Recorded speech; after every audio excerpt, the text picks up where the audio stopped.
Director ಜೋಗಿ ಪ್ರೇಮ್ ಅವರು ಒಂದು video ಮಾಡಿದ್ದಾರೆ. ವಿಡಿಯೋದಲ್ಲಿ 3 ಪ್ರಮುಖ ವಿಚಾರ ಇದೆ. ಒಂದು ಕ್ಷಮೆ ಕೇಳಿರುವಂಥದ್ದು, ಇನ್ನೊಂದು ಮತ್ತೆ ಹಾಡು ಬರಿತೀನಿ ಅನ್ನುವಂಥದ್ದು. ಮೂರನೇ ವಿಚಾರ ಅಂದರೆ ನೋರಾ ಮತ್ತು ಅದನ್ನು ಹಿಂದಿಯಲ್ಲಿ ಬರೆದಂಥ ರೈಟ್ರ್ ಅವ್ರ ಬಗ್ಗೆ ಬೇಜಾರು ವ್ಯಕ್ತಪಡಿಸಿರುವಂಥದ್ದು. ಒಂದೊಂದಾಗಿ ಹೇಳ್ತಾ ಹೋಗ್ತೇನೆ. ಫಸ್ಟು ಮತ್ತೆ ಬರಿತೀನಿ ಈ ಹಾಡನ್ನು, ನಿಮಗೆ ಇಷ್ಟ ಆಗೋ ಥರನೇ ಇದನ್ನು ಬರಿತೀನಿ, ಹರ್ಟ್ ಮಾಡಲ್ಲ ಅನ್ನೋ ಅರ್ಥದಲ್ಲಿ ಒಂದು ಹೇಳ್ತಾರೆ. ಅಂದರೆ ಇದರಿಂದ ಜನಕ್ಕೆ ಹರ್ಟ್ ಆಗಿದೆ ಅನ್ನೋ ವಿಚಾರ ಅವ್ರಿಗೆ ಗೊತ್ತಾಗಿರುವಂಥದ್ದು. ಹಾಗೆಯೇ ಇಲ್ಲಿ ಇನ್ನೊಂದು ಪ್ರಮುಖವಾದ ವಿಚಾರ ಏನಂತಂದರೆ, ಜೋಗಿ ಪ್ರೇಮ್ ಅವರ ಬರೆದಂಥ ಸಾಲುಗಳೇನಿದೆ ಅದಕ್ಕೂ ಕೆಟ್ಟದಾಗಿ ಭಯಂಕರವಾಗಿ ಬರೆದಂತಹ ಹಾಡುಗಳು ಎಲ್ಲೆಡೆ ಇದೆ. ಸೊ ಅದು ಬೇರೆ ವಿಚಾರ. ಸೊ ಇವ್ರನ್ನೇ ಯಾಕೆ ಟಾರ್ಗೆಟು ಅನ್ನೋಂಥ ಪ್ರಶ್ನೆನೂ ಬರುತ್ತೆ. ಇವ್ರು ಮಾಡಿದ್ದು ಸರಿ ಅಂತ ಹೇಳಿ ಒಪ್ಕೊಳ್ಳೋಕ್ಕಾಗಲ್ಲ, ಯಾಕಂದರೆ ಪದಗಳು ಹಾಗೆ ಇದೆ. ಸೊ ಅದು ಬೇರೆ ಅರ್ಥನ ಕೊಡುತ್ತೆ. ಇಲ್ಲೇ ಒಂದು ಕಡೆ ಒಂದು ಪದ ಏನಿದೆ ಅದು ಬಾಟ್ಲ್ ಅಂತ ಹಾಕಿದರೆ ಸರಿ ಹೋಗ್ತಿತ್ತು ಅನ್ನುವಂಥದ್ದು ಅವರು ಒಪ್ಕೊಂಡಿರುವಂಥದ್ದು. ಹಾಗೆಯೇ ನಿಮಗೂ ಹಂಗೆ ಅನಿಸುತ್ತದೆ. ಅಲ್ಲಿ ಕಂಪ್ಯಾರಿಸನ್ ಏನಂದರೆ ಬಾಟ್ಲ್ ಅಂತ ಇಟ್ಟಿದ್ರೆ ಸರಿ ಹೋಗ್ತಿತ್ತು ಅನ್ನುವಂಥದ್ದು ಅವ್ರು ಹೇಳಿದ ಮೇಲೆ ಅನ್ಸೋಕ್ಕೆ ಶುರುವಾಗುತ್ತೆ. ಆದರೆ ನೇರವಾಗಿ ಅದರ ಅರ್ಥ ನಾವು ಕೇಳಿದಾಗ ಅದೇನು ಅಲ್ಲಿದೆಯಲ್ಲ ಅದೇ ಅರ್ಥನೇ ಬರುತ್ತೆ. ಸೊ ಹೋಗ್ತಾ ಹೋಗ್ತಾ ಹಾಡು ಎಣ್ಣೆ ವಿಚಾರ ಅಂತಲೂ ಅನಿಸುತ್ತೆ ಮುಂದೆ ಹೋದಾಗೆ. ಸೊ ಅದೊಂದು. ಈ ಹಾಡನ್ನು ಮತ್ತೆ ಬರಿತೀನಿ, ದೇಶಾದ್ಯಂತ ಮತ್ತೆ ರಿಲೀಸ್ ಮಾಡ್ತೀನಿ ಅಂಥೇಳಿ ಮತ್ತೊಂದು ಸವಾಲಿನ ವಿಚಾರವನ್ನು ಹೇಳ್ಕೊಂಡಿರುವಂಥದ್ದು.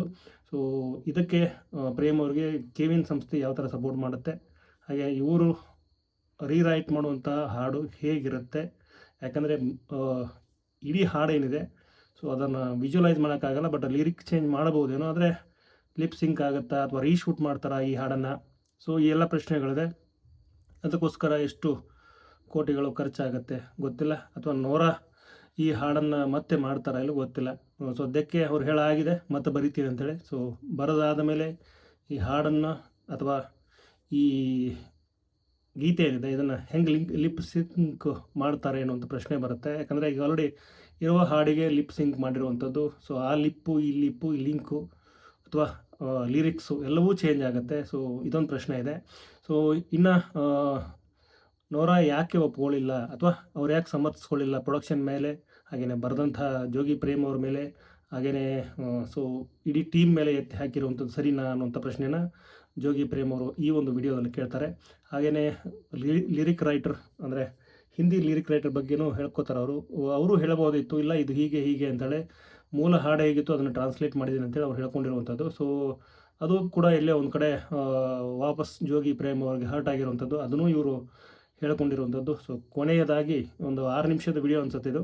ಸೊ ಈ ಒಂದು ವಿಡಿಯೋದಲ್ಲಿ ಕೊನೆಯದಾಗಿ ಒಂದು ವಿಶೇಷ ವಿಚಾರ ಏನಪ್ಪ ಅಂದರೆ, ಯುಗಾದಿ ಹಬ್ಬದ ಶುಭಾಶಯಗಳು ಅಂತೇಳಿ ಕೂಡ ಅಷ್ಟೇ ಸಂತೋಷದಿಂದ ಜೋಗಿ ಪ್ರೇಮ್ ಅವರು ಹೇಳ್ತಾರೆ.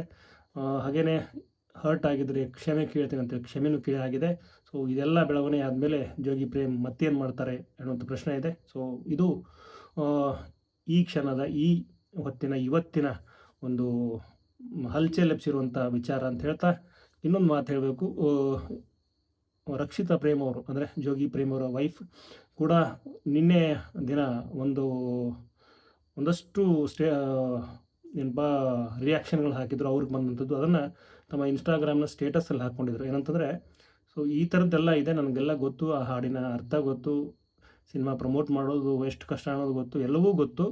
ಆದರೆ ಒಬ್ಬ ಒಳ್ಳೆಯ ಡೈರೆಕ್ಟರ್ ಸಾಕಷ್ಟು ದೊಡ್ಡ ಸಿನಿಮಾಗಳನ್ನು ಮಾಡಿ ಅದವು ಗೆಲ್ಲದೇ ಇದ್ದರೆ ಅವನು ಕೆಟ್ಟ ನಿರ್ದೇಶಕನ ಅನ್ನುವಂಥ ಪ್ರಶ್ನೆನೂ ಕೇಳ್ತಾರೆ. ಹಾಗೆಯೇ ಹಿಂದಿಯಲ್ಲಿ ಚೋಲಿ ಕೆ ಪೀಚೆ ಕ್ಯಾ ಹೈ ಅನ್ನುವಂಥ ಹಾಡು ಬಂದಿಲ್ವಾ, ಅಥವಾ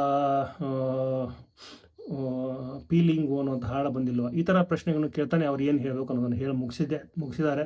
ಸೊ ಇಲ್ಲಿ ಒಟ್ಟಾರೆ ಸರಸೆ ನಿನ್ನ ಸೆರಗ ಸರಸೆ ಹಾಡಿನ ಹಲ್ಚಲ್ ಎದ್ದಾಗಿದೆ.